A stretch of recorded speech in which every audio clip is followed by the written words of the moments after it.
Subsistence. Let's look at what you can and what you cannot be claiming.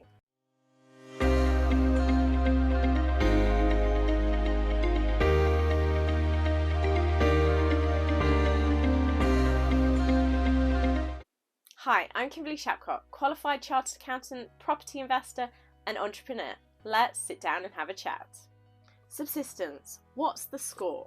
So there is some very specific guidance available from HM Revenue and Customs on what's allowable and what's not allowable from a subsistence point of view. So we're going to go into a little more detail on what those are today so that you can either make sure you're claiming the right things or you're not trying to claim something that isn't allowable. So let us start with looking at what subsistence is. Now, subsistence is the costs associated to doing your work, such as travel and meal times and things like that, that you incur as an employee on behalf of your employer. Now, there are very specific things that HMRC says are allowable, which means there are no tax implications, and some things that there are tax implications, which means that they would need to go on a form called a P11D, which is a benefits in kind form. Now, for a lot of us, we want to probably avoid those P11D forms because there's no need for us to be having to deal with that paperwork. However, you just need to take some care of what is and what isn't allowable. So let's start off with our travel expenses and have a look at what we can be claiming from that point of view. As with many things within the tax rules, the travel that you are allowed to claim that's which is allowable for tax, should I say, it's exempt from all the PAYE taxes, is where it's wholly necessarily and exclusively for business purposes. So this means that you are travelling to viewings on behalf of your company. This means you are going to investor lunches, it means you're going to business networking. These are things that are necessary for the business to continue operating. One thing to note that isn't allowable is if you do have an office space and that's your permanent workplace, then any travel between your home address and that permanent office address is not allowable to claim mileage. It is a personal expense and you cannot put that through as a business expense.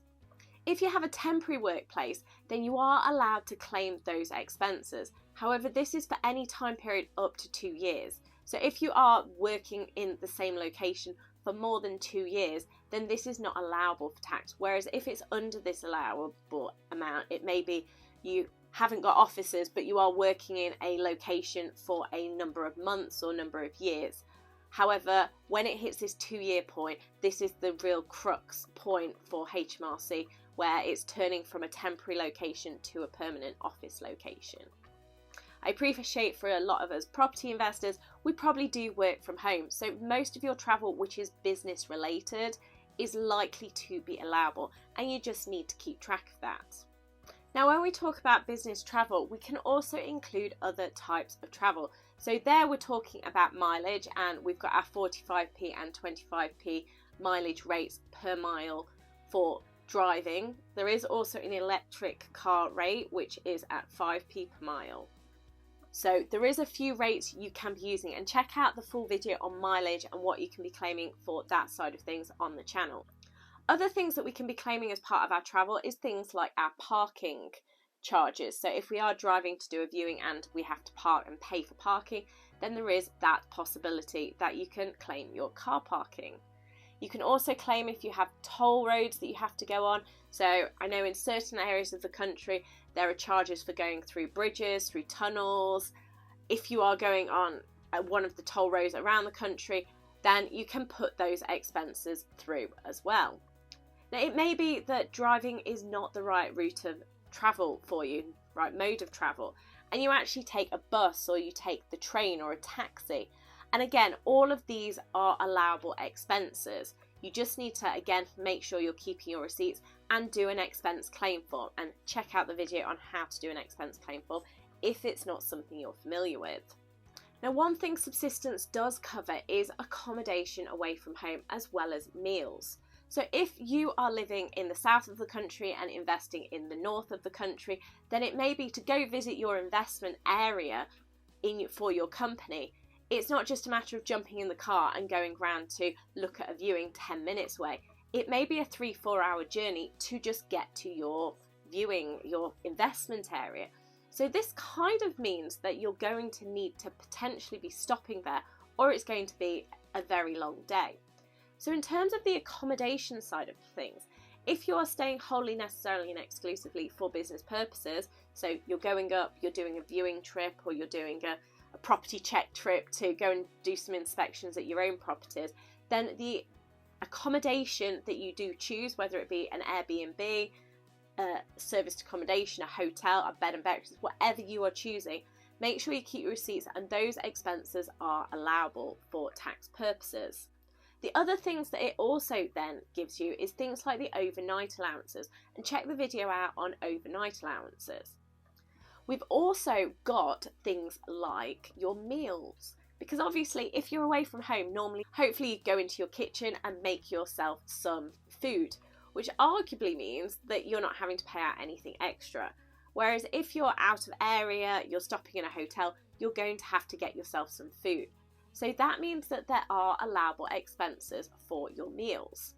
Now what HMRC has done is has set out some benchmarks of if you have no receipts, no evidence, then there are certain allowances you can use, which are flat rate allowances that you don't need any receipts for basically. However, I'm going to tell you them now and you may go, I can't actually get a meal for that sort of price. And that's fine, that is not an issue. The main thing there is that you need to keep your receipts from your meals. I'm not going to say you can go for caviar and champagnes at every meal, because that's probably not fair and reasonable in HMRC's eyes. But to go to the pub, to go to a restaurant that's a local one, to go for your meal and incur some costs, then that is not a problem whatsoever. The main thing is keep your receipts, keep your evidence, so that as you do want to put that in to claim tax relief, you've got the evidence there available. So the breakfast rate that we have available is £5 per day. So as you can see, it might not fully cover your breakfast if you're stopping in a hotel, so you might need the receipt. But if you're getting something on the road, then £5 probably will just about cover a quick bite to eat. The key thing here, if you are travelling, is that you are getting up before 6 a.m. So it is an early morning. It's not that you're getting up and leaving at 9 and grabbing breakfast on the way. Now, if your normal time of getting up for work, for travel, is before 6 a.m, then unfortunately you're not allowed to use this allowance. The next one to move on to is our single meal rate, which again is just £5. So to grab a sandwich, to grab a bite to eat, and this is where you're out of area for 5 hours. So what I'm talking about here is where you're travelling for at least 5 hours on that day. So you are travelling for a good proportion of the day to get to your location, and there is a £5 allowance available for that. The next point is for 2 meals. So where you're away for at least travelling for at least 10 hours of the day, there is a rate of £10, which is obviously double the 1 meal allowance because it's a 2 meal allowance. And the final piece of the puzzle is our late night meal, which allows you for £15. So this is generally an evening meal that they're basically saying if you're finishing work later than you would usually finish. So this is where you are staying over or you are getting back very, very late. So we're talking like late hours, 11, 12 o'clock at night. So by having a meal, you are just kind of covering yourself, which you can't do at home because you're travelling for that day. The final one I just want to briefly cover is your business telephone calls, because it's an area that has a lot of questions. And again, it is something that as the business can cover the cost of any business calls. The key thing is it's the cost of business calls. Now, I appreciate a lot of us these days are on mobile contracts, and those contracts include so many minutes or so many hours of calls, and also maybe unlimited. If there is no additional cost to actually having those business calls, so it's part of your contract, hours, minutes, then there's nothing that you can claim. However, if you only have an hour of free calls and you've gone over that hour and you're now incurring costs for those specific calls, you can incur those costs and claim those back out of the business. But you will need to make sure you've got your phone bill to be able to see exactly which calls have been charged and identify all of those individually, so then those calls can be reimbursed by the business. This area is a bit more tricky because these days, because we do have those contracted minutes, potentially there is many business calls that there is no additional personal cost to you than the cost you are already incurring. Check out the video on telephones costs on the channel and how you can put those through your business so that you can actually make the most of this aspect of your expenses. As you can see, there's a few quirky bits with some of these subsistence rules, and just going round the corner for a coffee is probably not going to be an allowable expense. There is other things such as annual events that you can have a look at and see whether your costs will fulfill those ones, and check out the video on the channel on that to see what you can be claiming there. There is also the trivial benefits aspect of things, and again, there's another video on the channel on that of little things that you may be able to get the business to cover over a tax year. There are a few different expenses we can be claiming, but we just need to be careful what we are claiming to make sure we're not finding ourselves getting into trouble and claiming more than we can, which means that there are unfortunate tax implications, which obviously for all of these things we do not want to be finding with paying extra taxes that we don't need to be paying. Hopefully today you've discovered what you can and cannot claim for subsistence in that little bit more detail. Please like the video and do subscribe to the channel, and let's make tax less taxing.